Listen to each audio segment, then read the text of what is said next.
उत्तर प्रदेश के प्रतापगढ़ जनपद में शई नदी के तट पर शिव जी का एक धाम है जिसे हम बाबा बिलखनाथ धाम के नाम से जानते हैं। यह धाम दूर दराज से आने वाले भक्तों के लिए बहुत ही श्रद्धा का मनमोहक स्थान है। यह धाम अपने में बहुत से पौराणिक इतिहासों को समेटे हुए है। प्रतापगढ़ मुख्यालय से 15 किलोमीटर दूर पट्टी मार्ग पर लगभग 90 मीटर ऊंचे टीले पर स्थित इस धाम में महाशिवरात्रि पर्व पर प्रत्येक तीसरे वर्ष मलमास में यहाँ 1 महीने के लिए विशाल मेले का आयोजन होता है। इसके साथ ही साथ प्रत्येक शनिवार को भी यहाँ पूजन अर्चन तथा मेले का आयोजन होता है।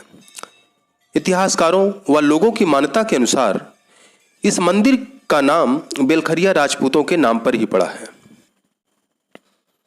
कहा जाता है कि दशकों पहले सई नदी के किनारे इस जमीन पर ऋषि वंश के दीक्षित वंश कश्यप गोत्र के बेलखरिया राजपूतों का राज्य हुआ करता था। कहा यह भी जाता है कि बेलखरिया राजपूतों का मूल उद्गम स्थान बिहार तथा राजस्थान के आसपास का कोई क्षेत्र रहा होगा। हालांकि आज तक इसका कोई ठोस प्रमाण उपलब्ध नहीं है कि बेलखरिया राजपूत इतनी दूर से इस क्षेत्र में किस उद्देश्य से आए थे। इतिहासकारों का मानना है कि इनके मूल उद्गम स्थल पर कभी भयानक सूखा पड़ने के कारण इन राजपूतों को वहां से पलायन करना पड़ा। नदियों के स्थान को ढूंढते ढूंढते कुछ समय इन्होंने इलाहाबाद के गंगा नदी के किनारे भी अपना निवास स्थान बनाया था, लेकिन बरसात के समय गंगा नदी में बाढ़ आने के कारण दूसरी बार भी वहां से इन्हें पलायन करना पड़ा। अंततः बेलखरिया राजपूतों ने सई नदी के किनारे एक ऊंचे टीले पर अपना आवास बनाया। चूंकि यह टीला काफी ऊंचा है तो यहां बाढ़ आने की कोई संभावना नहीं है। इस टीले पर बेलखरिया राजपूतों ने बेलखरनाथ कोट का भी निर्माण किया था, जिसका खंडहर आज भी वहां पर मौजूद है। किन्हीं कारणवश बेलखरिया राज्य का पतन हो गया और बाद में इस किले के आसपास और शिव जी का जो मंदिर था वो स्थान जंगलों से ढक गया। लोगों का आना जाना, वहां पर जानवरों को चराना तथा लकड़ियों का काटना शुरू हो गया था। कहते हैं कि एक दिन एक व्यक्ति की नजर उस शिवलिंग पर पड़ी और वह व्यक्ति उस शिवलिंग को पत्थर समझकर अपनी कुल्हाड़ी तेज करने लगा और देखते ही देखते अनजाने में शिवलिंग पर कुल्हाड़ी से प्रहार कर दिया, जिसका निशान आज भी उस शिवलिंग पर मौजूद है। जैसे ही व्यक्ति ने कुल्हाड़ी का प्रहार उस शिवलिंग पर किया, उसे बिजली के करंट जैसा झटका लगा। उसके कानों में डमरू की आवाज सुनाई देने लगी। वह गूंगा बहरा हो गया और थोड़ी ही देर में वो बेहोश हो गया। जब बाद में उसे होश आया तो उसने सई नदी में स्नान किया और उस शिवलिंग की पूजा अर्चना की। मंदिर बनाने से पहले वहां पर पुराने मंदिर का कुछ भाग विद्यमान था। बाद में भक्तों ने शिवलिंग के ऊपर छप्पर बना दिया। कहा जाता है कि राजा दिलीपपुर ने कई बार मंदिर बनवाने का प्रयास किया। दिन भर उस मंदिर का निर्माण होता था, अगले दिन मंदिर खंडहर में तब्दील हो जाता था। राजा दिलीपपुर के कई बार प्रयास करने के बाद भी जब मंदिर का निर्माण नहीं हो पाया तो गांव में ही रहने वाले शिवहरक ब्रह्मचारी जी ने मंदिर के निर्माण का प्रयास किया तथा राजा दिलीपपुर को अवगत कराया कि इस मंदिर को बनवाने में आपकी 3 पीढ़ी का योगदान होगा और मंदिर आपके पैसे से न बनकर चंदे के पैसे से ही बनेगा। इस प्रकार बाबा बिलखनाथ धाम का कार्य संपन्न हुआ।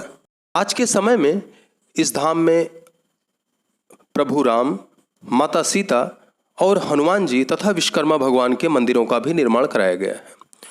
वर्ष 1996 में छपी एक पुस्तक वत्स गोत्र चौहान वंश के अनुसार कहा गया है कि भगवान श्री राम अपने वनवास के समय बेल राजा के शासन काल में इस स्थान पर महादेव की पूजा की थी।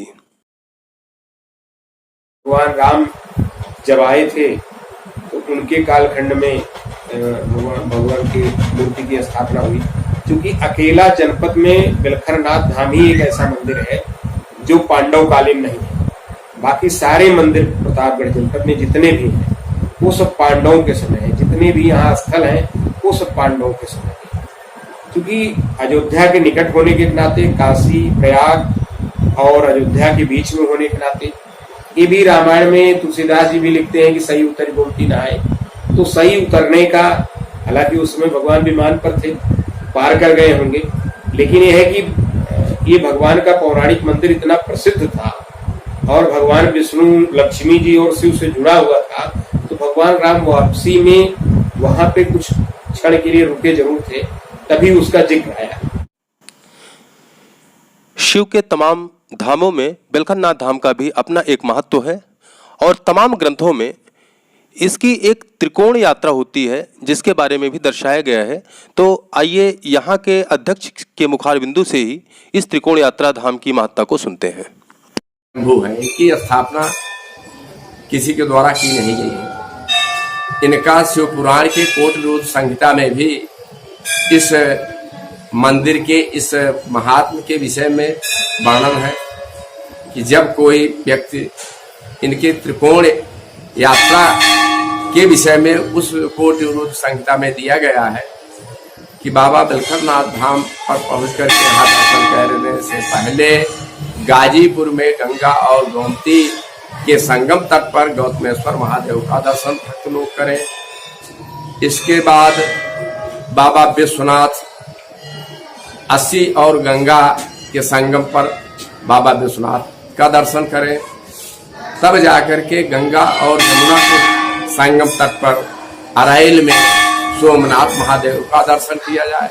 तब बाबा बेलखरनाथ धाम, जो कि संध्या और परैया के संगम तट पर निर्मित है, वह मंदिर शंकर जी का स्थान है, इनका दर्शन किया जाए। तब पूरा त्रिकोण का महात्मा आपको पूरा पूर्ण मिलेगा। आपको हमारे वीडियो पसंद आए तो कृपया सब्सक्राइब करें, दूसरों को शेयर भी करें तथा वीडियो के बारे में कमेंट बॉक्स में जाकर कमेंट भी करें।